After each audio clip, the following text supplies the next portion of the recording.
Merci, Monsieur le Président.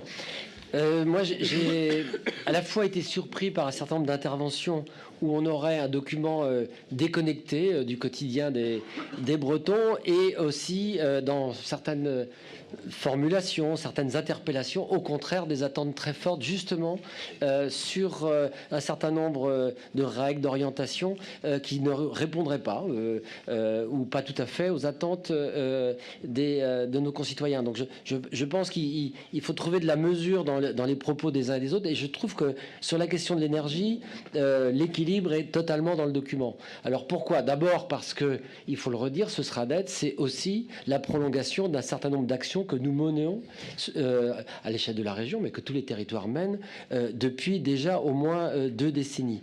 Et puis rappeler quand même sur la question énergétique combien elle est présente dans la vie de chacun de nous. Et rappeler que les grands progrès de l'humanité depuis les 2 derniers siècles sont essentiellement liés à la maîtrise de l'énergie. On a commencé par la maîtrise de l'énergie à travers le bois, le charbon, le pétrole, le gaz, l'électricité, et aujourd'hui les énergies renouvelables. On a vu aussi les limites parfois de l'importation massive d'énergie, de nos consommations parfois exagérées d'énergie, notamment à certaines périodes de l'année. Et c'est ce qui a fait, notamment en Bretagne, qu'on a pris conscience de nos fragilités au tournant des années 2000, et plus particulièrement à partir de 2010. Et nous avons initié le pacte électrique breton, qui déjà à l'époque, affichait 3 ambitions: celle de l'efficacité énergétique, réduire, mieux utiliser l'énergie; celle de la sécurité, apporter cette énergie en tout point en Bretagne à tout moment; et celle de l'autonomie, de viser l'autonomie, donc augmenter la production sur le sol breton.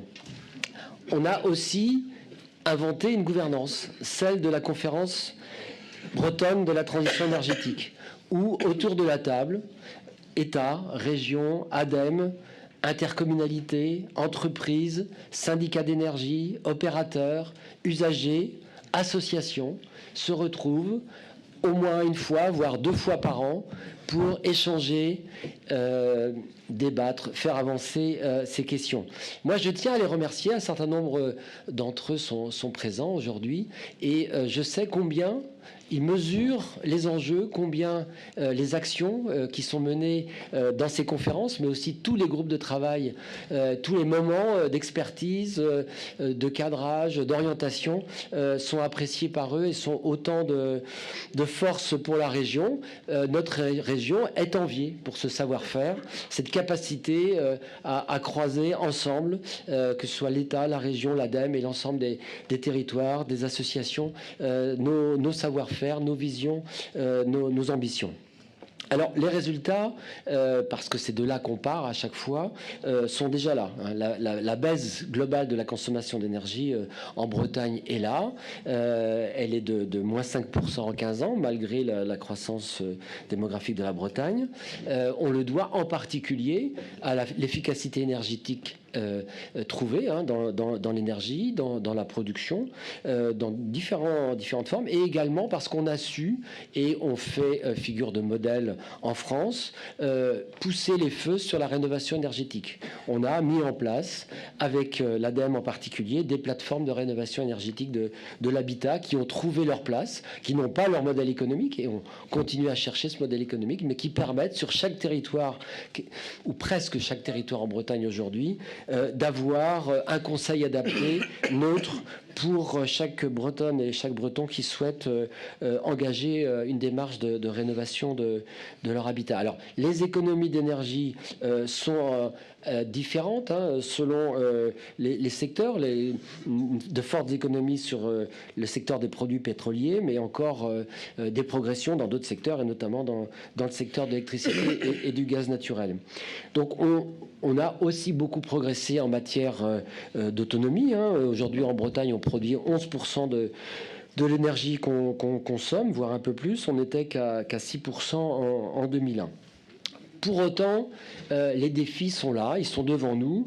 On sait que la production d'énergie, la consommation d'énergie est à l'origine de la moitié des émissions de gaz à effet de serre en Bretagne, près de 27 millions millions de tonnes d'équivalent CO2 en 2016, avec à peu près un peu plus de la moitié d'origine énergétique et l'autre un peu moins de l'autre moitié sur une origine non énergétique et essentiellement liée aux activités agricoles. Si on veut tenir les moins de 1,5 degré du réchauffement climatique à la fin du siècle, on sait qu'il faut viser, aujourd'hui tous les experts s'accordent à dire qu'il faut viser la neutralité carbone à 2050. Ça n'est pas sans conséquence, hein, et vous l'avez dit les uns et les autres à un moment, avec les enjeux de coût de l'énergie derrière, les enjeux de précarité énergétique, extrêmement prégnante sur les questions de mobilité. On l'avait vu avec la crise des Gilets jaunes, mais c'est également vrai dans l'habitat indigne, où parfois des Bretonnes et des Bretons ne se chauffent pas l'hiver, tant la question pour eux du coût de l'énergie est absolument insurmontable. On a aussi, et souvent on le dit, de formidables opportunités. Moi, je retiens pour nos territoires, et quelle que soit d'ailleurs la nature de leur territoire, on a beaucoup aujourd'hui parlé des territoires urbains, des territoires ruraux.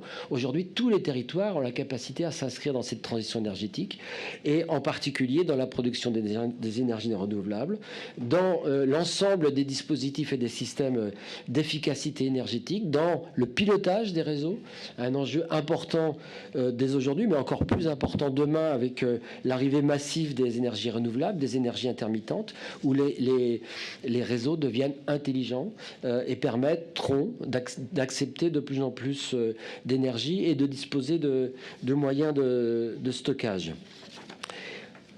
Les objectifs rappelés dans le document sont nombreux, hein, ça représente près d'un quart des objectifs, avec évidemment peut-être toujours le marqueur le plus fort, hein, celui de l'atténuation, avec, je le disais, le facteur 4, donc de diviser par 4 l'émission de gaz à effet de serre entre 1990 et 2050, qui est sans doute le marqueur le plus fort, et puis pour la période 2012-2040, donc de diviser par 2 les émissions de gaz à effet de serre. On a mené une étude prospective avec tous les acteurs, tous les membres de la conférence bretonne de la transition énergétique.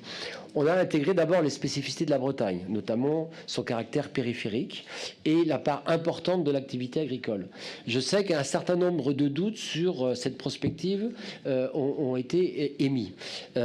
Il faut aussi voir que, d'abord, on a la transparence de la démarche. Hein, vous avez vu, le document est annexé au SRADET, et donc on souhaite qu'il soit absolument consultable par chacun de vous, par chaque Bretonne, chaque Breton qui souhaite s'emparer de ce sujet, chaque acteur économique, chaque acteur de la transition énergétique a accès à ces documents et peut voir si lui ou elle a un sujet autour de cette prospective. Comme toute prospective, elle a le mérite d'abord d'avoir été conduite, d'avoir été concertée, mais également on en connaît les limites, hein. Et donc elle aura ses infléchissements. On sait qu'on a un certain nombre de travaux importants à mener, notamment avec les acteurs du monde agricole. Mais on a le mérite, je pense, d'avoir posé le sujet. Vous voyez que dans cette trajectoire 2020-2040, l'ensemble des secteurs sont traités, résidentiel, tertiaire, transport, agriculture, industrie, que les parts respectives de chacun sont fixées, mais qu'il y aura la place évidemment pour affiner et travailler les trajectoires sur chaque territoire, puisque l'idée c'est de fixer le cadre, mais que ensuite sur chaque territoire, essentiellement à l'échelle des intercommunalités, là où s'élaborent les plans climat, là où ils se négocient, là où on fixe les objectifs, que chacun puisse trouver dans le SRADET les éléments et les orientations qui lui sont nécessaires pour fixer la trajectoire sur son intercommunalité pour son propre plan climat. La production, et j'en terminerai par là, d'énergie renouvelable est fixée, hein. On souhaite multiplier par 7 cette production d'énergie renouvelable à l'horizon 2040. dans les différentes formes. Elles sont connues, l'éolien, le solaire photovoltaïque et thermique, la biomasse, qui reste la première énergie renouvelable en Bretagne, et la méthanisation, qui est une énergie qui se développe, hein, l'énergie verte, le biométhane, mais on souhaite aussi un biométhane durable, et on souhaite réaffirmer, je veux le redire cet après-midi, que la priorité au sol est à la production de biens alimentaires, de biens de consommation alimentaire, et non pas pour produire de l'énergie. Chacun de ces éléments se retrouvera dans les plans climat des territoires, de l'ensemble des territoires bretons, et je pense que là, il y a une feuille de route où chacun aujourd'hui peut se reconnaître. Merci beaucoup. Merci, cher André.